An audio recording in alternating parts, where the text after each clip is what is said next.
All right, guys. I don't really have um, anything filmed for today, but I do want to come on here and talk to you guys about grief. Um, it was a topic brought up whenever I was talking to somebody today, so I feel like I have enough room to speak on it. My father died whenever I was 14 years old, and that took a major toll on me, and it still does. Still affects me to this day, and that was coming up 11 years ago. And at some point, I got to a point where I was able to handle it on a day-to-day basis and I was okay. But there are still times where it bothers me and it sucks. It's brutal and no one should ever have to go through it, but it's a part of life and it's something that we can't ever not come across in life. At some point somebody close to us is going to die, including animals, and that is one of the hardest things to go through in life is grief. Okay. And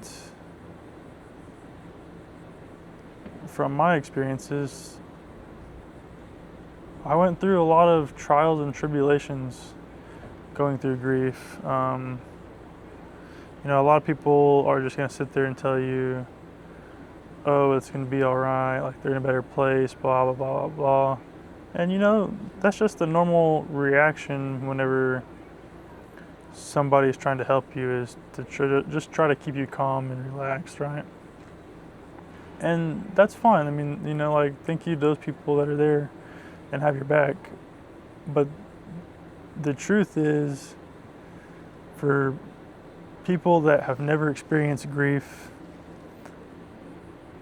trying to give somebody advice that has just experienced it's hard, okay? And the truth is, grief takes a major toll on your heart, on your body, on your mind, on your day-to-day life. It sucks. It's brutal, all right? And a lot of people grieve in different ways and have different side effects to grieving, all right?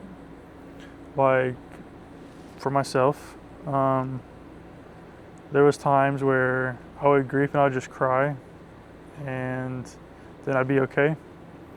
There was times where it caused a lot of anger and I just wanted to lash out on something or somebody and just go crazy, all right? At work, if it hit me while I was at work, I just zone off. I didn't care to want to be at work. I just wanted to leave work and just get away, just get some fresh air and just do something else to distract my mind. Like, it was taking a toll on my everyday life to a point where I didn't care what was going on. I didn't want to be around nobody. I didn't want to hang out with my friends. I wasn't doing anything that I should be doing because of the grief. Like, it had me by the neck and was choking the life out of me. It was causing me to think about, self-harm in a way that I would never do. And that's the true side effects in the realness of what comes with grief. Grief isn't just something, oh, you deal with it and it goes away. No, not at all. Grief is something you have to learn how to deal with. You have to rewire your brain, how to think, how to get back into the world and be happy again, because you're sad for a long time because your favorite person in the world passed away. Your dog you had for 16 years passes away. Animals are a little bit different than people, but you can still grieve over an animal, okay? And if somebody says otherwise, then they're dumb. But there's so many different forms of grieving, and there's so many different side effects to every person in this world, and it's going to affect every person a little bit differently, just, based off of their psychology and, their relationship with the person and this and that. And it's always going to be a hard thing no matter what. I think the biggest thing is whenever you are in that bad state of mind of grieving, is you have to take the time to yourself to try to make yourself relax, all right? And find somebody with similarities of your situation. Like, for an example, I know 2 guys my age, and their fathers passed away roughly the same time mine did, okay? And I went to school with one of them, and I talked to both of them. Not all the time, but here and there, And all 3 of us guys lost our dads at the age of 14 to 15 years old. And so at some point, we all had each other's back to a certain degree, And so, maybe like even go see a counselor. If it helps, it helps you. If it doesn't, then there's something else in the world that will help you. What might help one person might not help somebody else. Like for me, going to the lake helps me because I have very good memories of my father in the lake. So going to the lake helps me. I like to fish. I like to just sit out in the water, get in my kayak, or just sit on the bank and just listen to the waves crash or whatever. For you, it might be something different. Maybe your mom or your grandma love to color. All right, and grab a coloring book, do it. All right. You just have to break out of your shell and figure out what's going to help you get the closure you need, but at the same time, keep that person close to you, just in a different manner since they're not here, if that makes sense. Like my father being close to me is being at the lake, going to car shows, or doing like what I did the other day on my truck. I put a new cold air intake on my truck. Like if my dad was here, he would have been right there with me. So it's just, for me, that's what helps me. So you need to get out there and you need to figure out what helps you, because it's not always sunshine and rainbows. Grieving is going to take a toll on every aspect of your life. At least for me, it did. You might be different. It might be easier for you to just cry it out and kind of accept and understand that that's what happens. And, the older I get, it might become easier for me to grieve because I understand now. But as a 14-year-old child, that's one of the hardest things you have to go through, especially me being a daddy's boy. My father was my very best friend on the planet, and, he was the only person I looked up to, and, Dad couldn't do no wrong, blah, blah, blah, blah, blah. My superhero, basically, And so that took a major toll on me.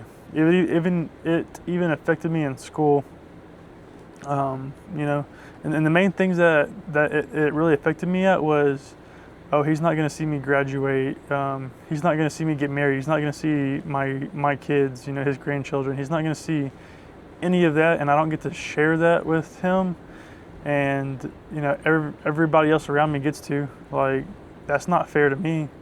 Like, why did a 14-year-old kid have to lose his father and then get stuck with the butt end of everything, So,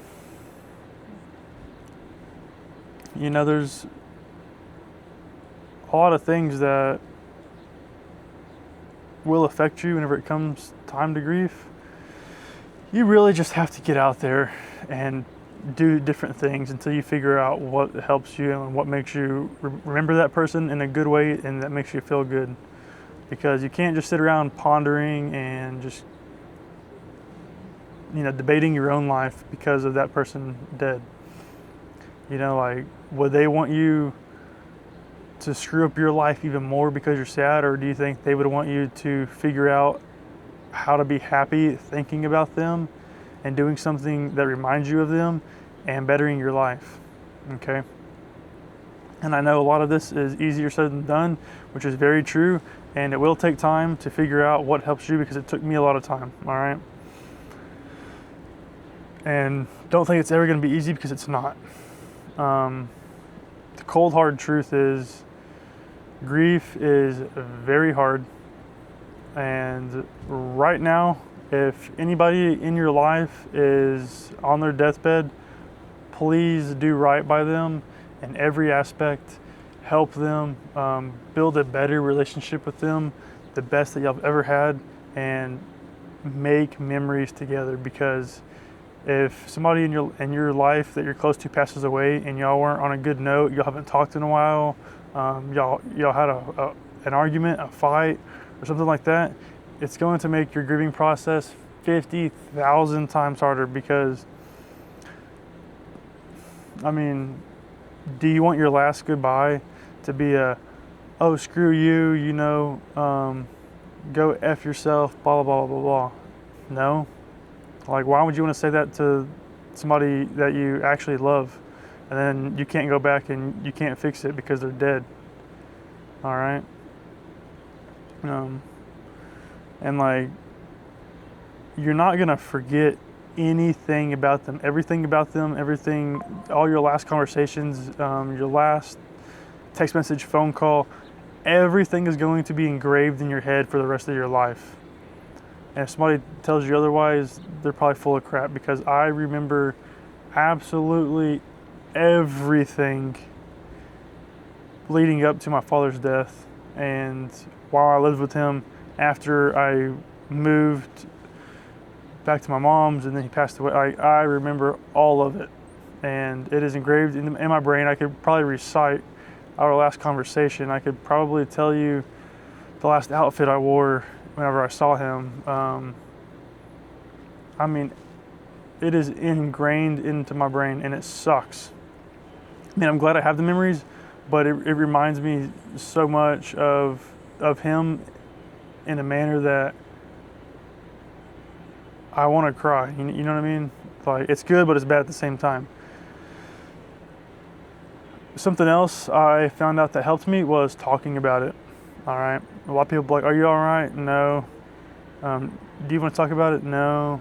But the more that I did, I started to realize that it helps me, because whenever I talk about that person, and in this case my father, it helps me feel close to him. Like, I was telling stories, I was telling memories that made me laugh. Even though he was dead, I still laughed about the funny stuff that he did, or the goofy stuff that he did, the joke he told me. So don't be afraid to talk about it. Get it out of your system, get it off your chest. Find somebody with a similar style of death. I mean, it sounds weird, but it may help. I went to a church counseling class, type of grief class, with my grandmother, and that helped both of us. Other people in the class talked about their situation and the death of their significant other, their son, their grandson, whoever it may have been in their family, and they talked about how they grieve and what hurts them the most. And you get to really understand different perspectives and what helps them, and then potentially you could tell somebody what helps you, and it might help them too. So in the process of you learning how to control and rewire your brain and your emotions to grieving, you could possibly help somebody else at the same time. So think about that. And if anybody has any questions, please feel free to comment. And the second I see it, I will reply to you, because grieving is very hard, and it will take a toll on your life in many of aspects for quite a long time, until you figure out how to overcome it and how to fix it, because it's hard. All right. So if I can help you or anybody that you may know that's grieving, I definitely will, because it sucks, and that's what God has called me to do, is to post these videos and talk about the Bible, or try to help somebody with grief, or inspire somebody to do better, or whatever topic He brings me to talk about. That's what I'm going to talk about. And I actually have a special video supposed to be coming out in a few days, and it will probably be the best video I've recorded yet. And so I suggest you comment, like, and subscribe so you can come back and watch that video in a few days. But you know, grief is very hard, and I hope that anybody that has to endure it actually takes the time to figure out what helps them, because it sucks. But shout out to everybody who has watched this video, and if you have any questions, please comment down below, and I will try to get back with you as soon as I can. Peace.